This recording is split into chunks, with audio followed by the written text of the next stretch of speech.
Assalamualaikum Ibu Rahayu. Waalaikumsalam Ibu. Apa kabarnya hari ini? Alhamdulillah baik Bu. Saya hari ini akan berbincang dengan kepala sekolah SD 4 Sungai Buloh ya Bu ya. Iya benar sekali. Nah, untuk singkat waktu kita mulai saja perbincangan hari ini.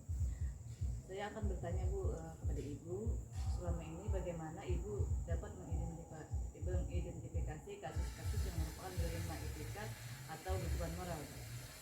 Oke, tentang kasus identifikasi kasus dilema etika dan dugaan moral ya Bu. Jadi begini, saya akan mempelajari kasus tersebut terlebih dahulu, apakah itu dalam situasi benar lawan salah yang merupakan dugaan moral dan benar kalau enggak yang merupakan dilema etika. Oke. Kemudian pertanyaan berikutnya Bu, bagaimana Ibu menjalankan mengambil keputusan di sekolah ini Ibu, terutama untuk kasus-kasus di mana ada dua kepentingan yang sama-sama mengandung nilai kebaikan. Dalam pengambilan keputusan, saya tidak mengambil keputusan secara sendiri. Tetapi jika itu sesuai kebijakan yang dilakukan dari dinas pendidikan atau sesuai peraturan dari dinas pendidikan, maka saya akan langsung mengambil keputusan berdasarkan peraturan tersebut. Tetapi jika pengambilan keputusan tersebut menyangkut tentang siswa atau murid, maka saya akan membicarakan dengan wali kelas, guru TK ataupun wali murid di orang tua murid. Oke. Kemudian selanjutnya langkah-langkah atau prosedur apa saja yang Ibu lakukan dalam pengambilan keputusan ini? Oke, di sini saya dalam mengambil keputusan saya akan pertama-tama saya menganalisa terlebih dahulu masalah tersebut, mencari tahu, mengkonfirmasi fakta-fakta dan saksi-saksi terkait dengan masalah tersebut. Dan jika itu masih kurang, maka saya akan bermusyawarah dengan guru TK tadi, wali kelas maupun orang tua murid, sehingga bisa tercapai suatu keputusan atau solusi yang lebih baik. Artinya kerjasama dan musyawarah ya Bu ya. Iya. Kemudian hal-hal apa saja yang selama ini yang Ibu anggap efektif dalam mengambil keputusan kasus-kasus dilema etika ini Bu? Hal-hal yang paling efektif ya dalam pengambilan keputusan, yang pertama itu yaitu mengonfirmasi masalah itu apakah masalah itu berat atau ringan, ya tergantung masalah itu sendiri. Yang kemudian untuk menganalisa kembali apakah masalah itu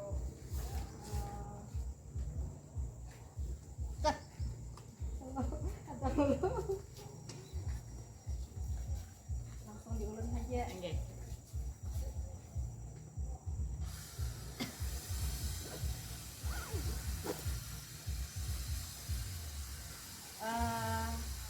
Untuk alat dengan melakukan konfirmasi kepada berbagai pihak untuk mengumpulkan fakta agar masalah tersebut bisa terselesaikan atau diketahui oleh semua pihak, sehingga terciptalah suatu solusi yang berpihak pada murid. Oke. Kemudian hal-hal apa saja yang menjadi tantangan dalam pengambilan keputusan pada kasus-kasus dilema etika ini? Kalau selama sejauh ini dalam saya penyelesaian masalah di sekolah saya,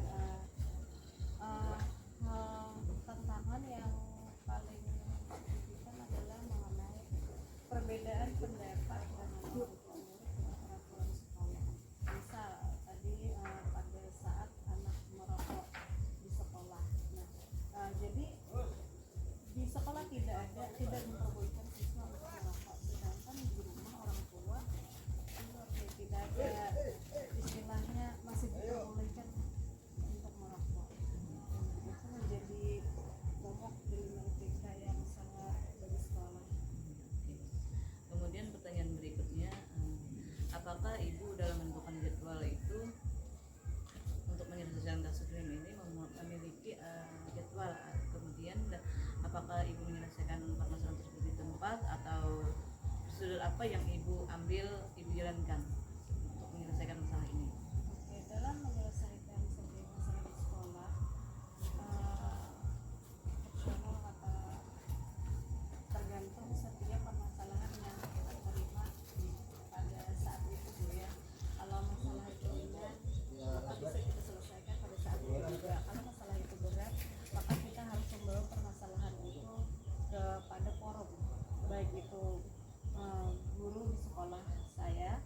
baik itu orang tua murid maupun dengan guru BK tentunya. Dan selain itu kita juga sebelum menyelesaikan suatu masalah maka kita juga harus menganalisa apakah masalah itu berdampak panjang bagi siswa itu sendiri. Ya, jadi memikirkan dampaknya ya, Iya, Bu ya. Iya. dampaknya sehingga kita bisa mengambil suatu keputusan yang lebih baik bagi siswa kita. Kemudian adakah faktor yang mempermudah dalam membantu ibu dalam mengambil keputusan ini, Bu? Faktor. Nah, untuk di sekolah saya jika ada permasalahan maka dalam menyelesaikan masalah tentu saja saya akan bawa dulu ke plat mobil JA 1078 TLC. Yang pertama saya akan analisa dulu, Mana orangnya? terus kemudian saya bawa ke forum orang tua murid atau ke guru sehingga kami bicarakan dulu sehingga dapat Untuk keluar mobil apakah masalah dalam. itu Mobil ujian kan? Berarti bermusyawarah ya, iya Bu ya. bermusyawarah terlebih dahulu. Iya. Nah, sehingga keputusan kita benar-benar berpihak pada murid. Oke, hasil keputusan itu berpihak pada murid. Iya. Kemudian pertanyaan terakhir, Bu, dari semua yang Ibu sampaikan, pembelajaran apa yang Ibu petik dalam mengambil keputusan ini, Bu? Pembelajaran yang saya petik dari pengambilan keputusan ini bahwa setiap permasalahan harus mendahulukan kepentingan umum, terutama kepentingan siswa. Jadi keputusan itu semuanya dipikirkan untuk apakah itu untuk kepentingan murid atau tidak. Nah, jadi kalau kepentingan murid, nah baru keputusan itu bisa kita ambil. Jadi mengambil keputusan itu berdasarkan kebutuhan murid. Iya, Iya. Kepentingan murid. Iya. Terima kasih, Bu, atas jawaban-jawaban Ibu. Jawaban-jawaban Ibu sangat bermanfaat buat kami. Terima kasih. Assalamualaikum warahmatullahi wabarakatuh. Waalaikumsalam.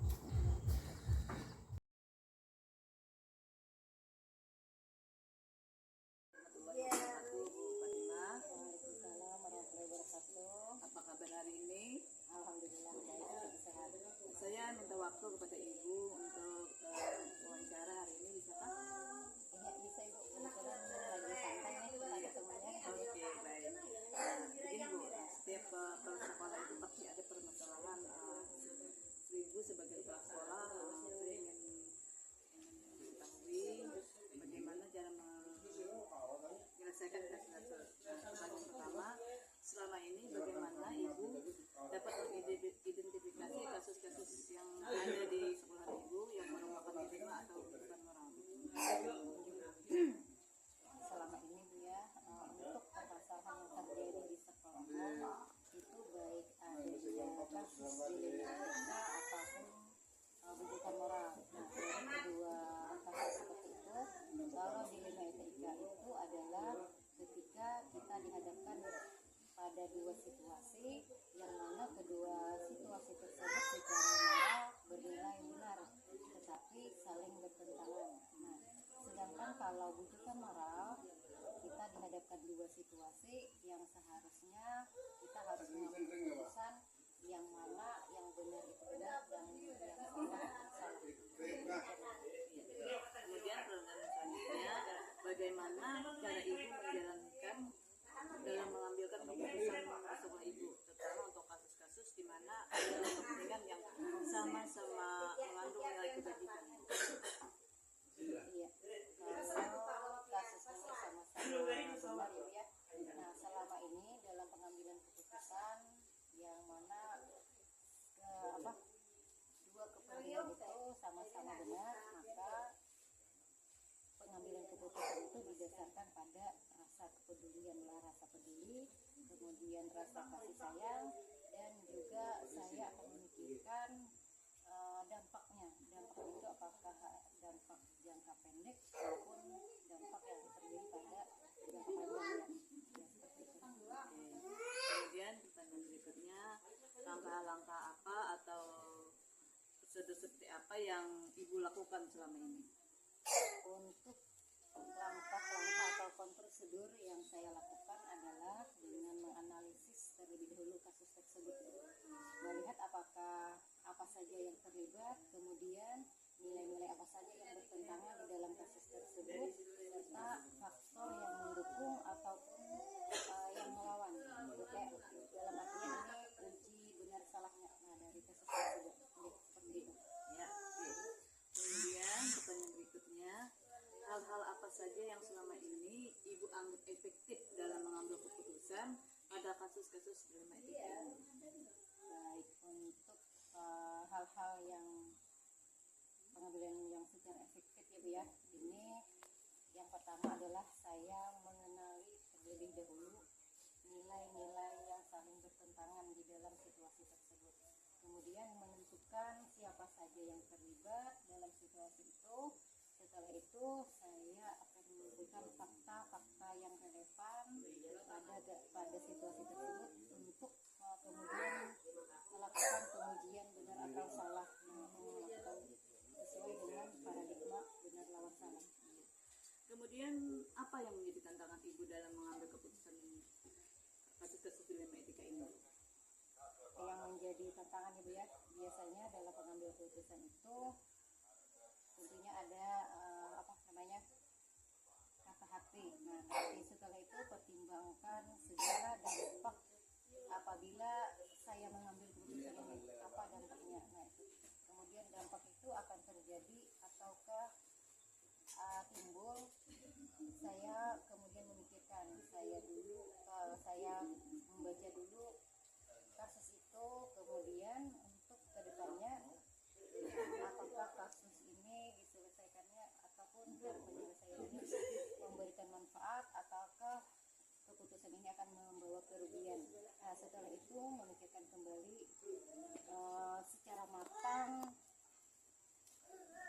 jangan menurut emosi. Nah, mungkin di sini dalam keputusan terkadang kita terbawa emosi ya Bu ya. Nah, jadi menurut saya jangan terlalu menurut emosi, kemudian bisa lebih berpikir dengan tenang dan berpikir dengan tenang, dengan hati yang dingin, jangan terpengaruh oleh orang lain. Misalkan dalam suatu kasus itu tentunya ada orang-orang yang bisa mempengaruhi ya, jadi kita tetap dengan keyakinan kita sesuai dengan nilai-nilai kebenaran yang kita yakini. Jadi dalam menghadapi tantangan itu yang kita harus pikirkan itu adalah dampaknya ya. Jadi pertanyaan berikutnya, kemudian bagaimana Ibu menentukan jadwal untuk menyelesaikan kasus dilema etika ini? Kemudian menyelesaikan apakah di tempat atau memiliki jadwal atau prosedur lain? Untuk jadwal opsional ya, tergantung dari permasalahan yang muncul.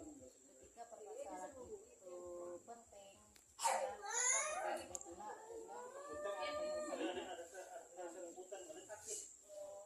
kasus tersebut ringan ataupun bisa diselesaikan cepatnya, maka masalah itu segera diselesaikan. Pertanyaan berikutnya Bu, apakah Ibu menentukan jadwal tertentu untuk menyelesaikan kasus dilema etika ini?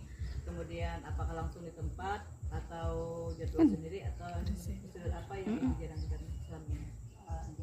Terkait dengan jadwal penyelesaian Bu ya, untuk jadwal khusus kayaknya tidak ada sih kalau jadwal khusus. Cuma dalam pengambilan keputusan ini saya akan melihat dari kasus tersebut.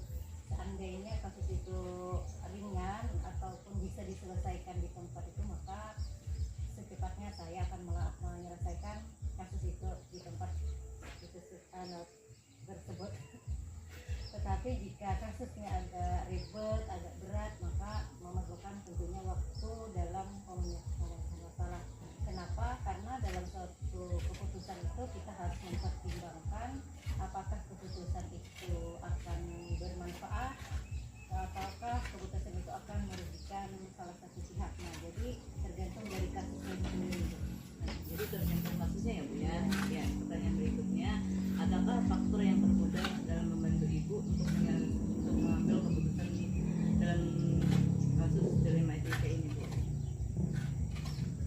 Faktor yang mempermudah dalam pengambilan keputusan ya, tentunya dari